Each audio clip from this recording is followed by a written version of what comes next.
Magandang araw mga boss. Ang problema ni customer, pag in-start niya itong sasakyan niya sa umaga, halos umabot siya ng 1,300 RPM. Tapos matagal bago bumaba yung minor niya. Ako naman ang susubok magpa-start. Dito sa pangalawang pag-start mga boss, hindi na siya ganun kataas pero mabagal bago bumaba yung minor niya. Kanina ang lakas ng minor pag-start no? Yung unang-una sa umaga, biglang taas siya. Actually mga boss, nandito ako nung pina-start ni customer itong sasakyan niya. Nagulat niya ako dahil akala ko ni revolusyon. Sir, kanina ilang RPM kanina nung pag-start mo? Umabot ng 4,000 RPM pag-start? Hindi nga. Yung unang start mo kanina.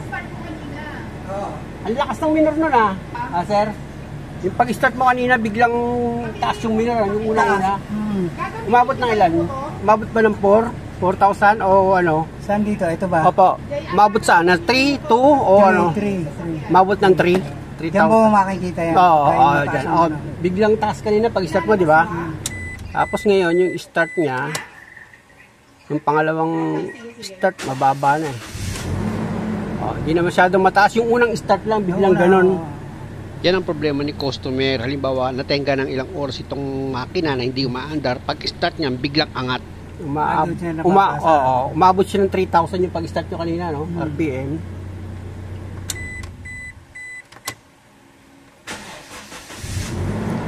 Kailan po nagpalit ng battery ito?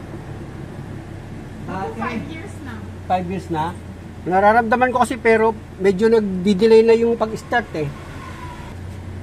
Battery ito, yung nandoon? Opo. Ilang? 5 years na yan? Wala pa ho. Mag-3 years pa lang. Pag 3 years pa lang? Kasi ang binigay sa amin nung makuha to maliit yung battery. Pero ito mo, pag i-start ko, may mga time na parang mabagal siya mag-start. Naramdaman mo yun? Parang nabibitin. Malapit na yung battery niya, basta ganyan. Mahalaga kasi sa akin mga boss, imbestigahan ko muna yung may-ari ng sasakyan bago ako humatol. Kasi hindi naman ako gumagawa na pera-pera lang. Na kung ano yung iutos sila sa akin, ayun lang ang gagawin ko. Hindi ganun. Kaya pag humarap ako sa sasakyan, sinicheck ko na maiga yan. Ngayon kung magkaroon man ako ng pagkukulang, tao ko, natural lang yun. Ang mahalaga, yung inutos niya sa akin, nagawa ko. Actually mga boss, matagal din naghintay sa akin si customer bago ko magawa itong sasakyan niya. Mabuti na nga lang meron siyang helpline. Tapos ginamit niya yung call a friend. Yun, pinag-meet kami. Kasi nga, sinisingil siya dito ng heavy PMS, kulang-kulang 100,000. Dahil nga siguro sa mga nakitang problema dito sa sasakyan niya. Pero wala naman akong nakitang major na problema. Para gumastos si customer ng ganong kalaking halaga.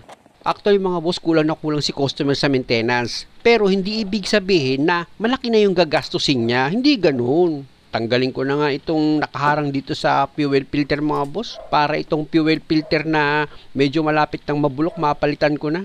Tingnan nyo mga boss, kinapitan na siya ng makapal na alikabok. Ano ba yan? Sa pagtanggal ng fuel hose dito sa fuel filter mga boss, meron ka dyan ipipress. Ayan yung idiniin ko. Tapos pag nadiin mo na yan, iangat mo na itong fuel hose mo. O diba, ganun lang. Tsaka ka ngayon gumamit ng socket wrench na number 10. Meron niyang 3 nut na number 10 na tatanggalin ka. Siya nga pala mga boss, dito sa gagawin ko sa sasakyan ni customer, ako na yung mag-PPMS. Pero hindi ko yan tatawagin na heavy PMS. Ang tawag ko kasi sa ganitong klaseng problema mga boss, gaya nga ng sinasabi sa akin ng mga magagaling na mekaniko na alam ko lang daw basic. O di tawagin lang natin yan na basic PMS. Pag sinabi kasing basic mga boss, syempre ibig sabihin nun madali lang gawin. At pag madali lang gawin, syempre naman hindi aabot ng kulang-kulang 100,000 yung magagastos ni customer gaya ng sinisingil sa kanya. Ayan mga boss, nakita nyo natanggal ko na yung 3 nut dito sa fuel filter. Iaangat nyo itong fuel filter. Tapos dito sa isa pang fuel hose, yan na nga yung papunta sa tangke. Ganon din mga boss. Dito sa dulo ng fuel hose mo na nakarugtong dito sa fuel filter, meron ka dyan ipipress. Tsaka mo ngayon hilahin na itong fuel filter. O di ba? Tanggal na itong fuel filter. Kumbaga, basic na basic lang naman. Na kayang-kaya nyong gawin. Alam nyo mga boss, kung makikita nyo itong fuel filter ni customer, naku po, kinalawang na yan ng gusto. Naayod pa kay customer, naku po, grabe sa lakas sa gas itong sasakyan nila.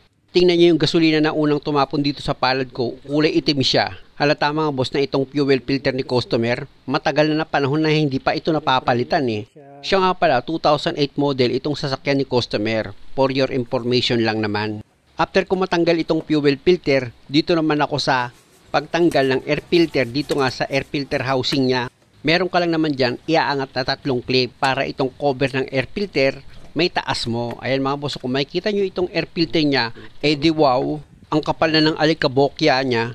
Kaya nirecommend ko na rin kay customer na palitan na itong air filter niya.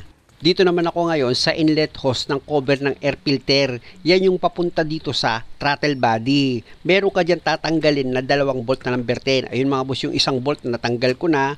Ito naman yung bolt na pangalawa. Yan yung tinatanggal ko ngayon. 2 lang naman yung bolt na tatanggalin nyo dito sa inlet hose.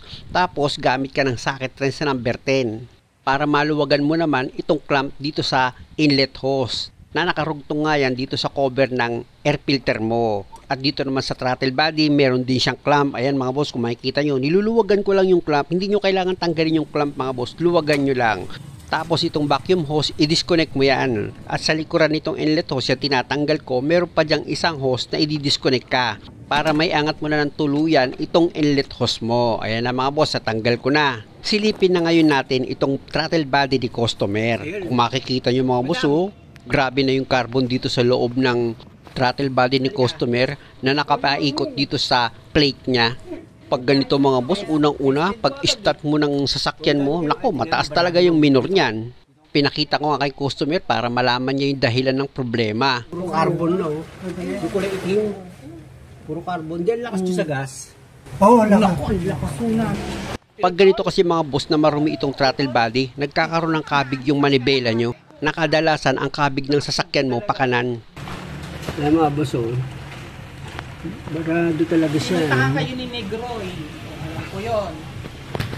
Sinundan ko yung papunta ng Pateros. Sabi ko, hindi ko alam ko. Pinahanap ko kayo sa Pateros. Ay, ganun?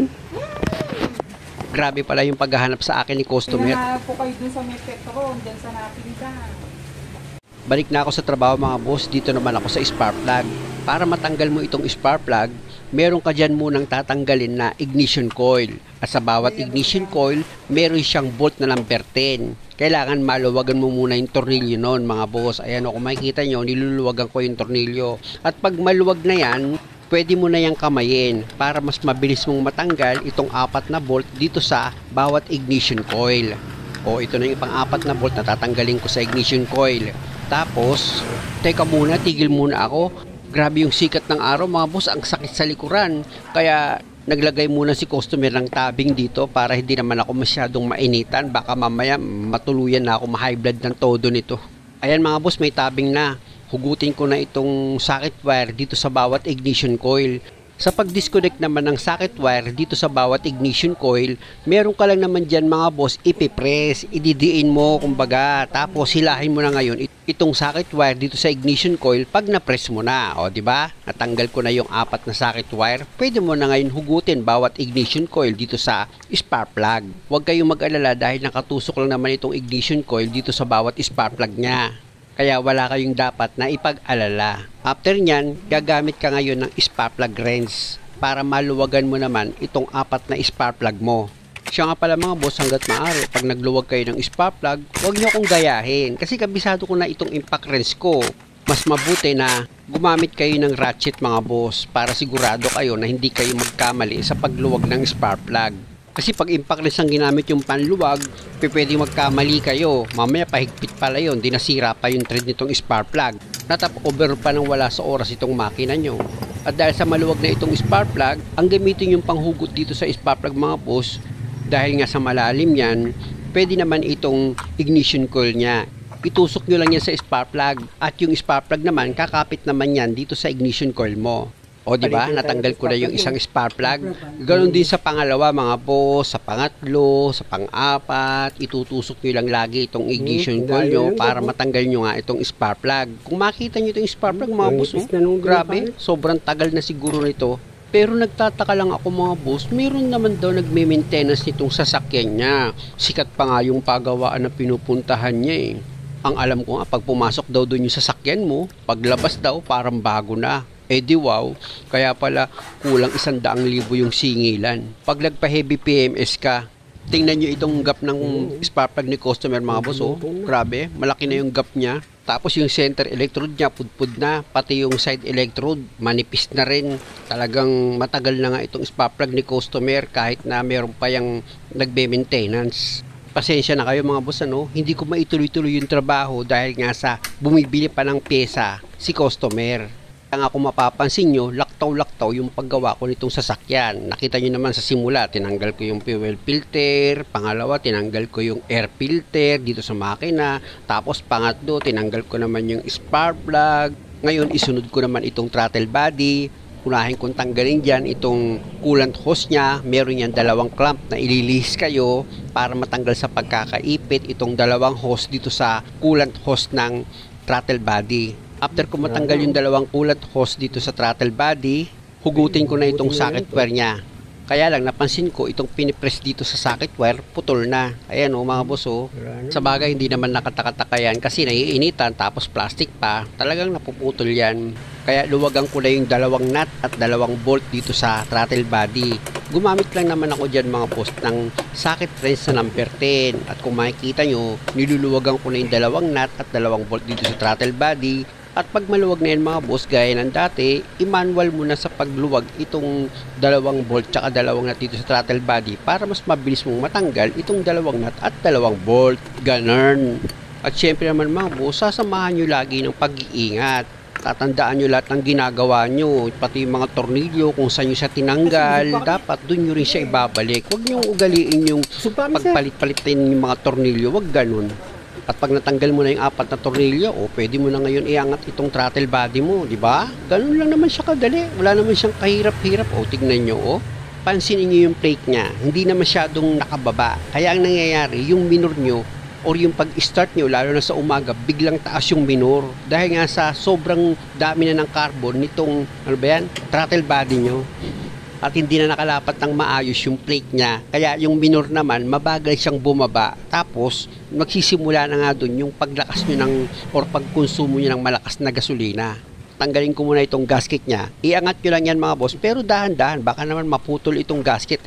Maproblema ka pa. Ayan kung makikita nyo. Dahan-dahanin nyo lang sa pagtanggal itong gasket. Kita nyo, puro carbon na rin Hindi nyo yan kailangan palitan. Lilinisan nyo lang yan mga bossing.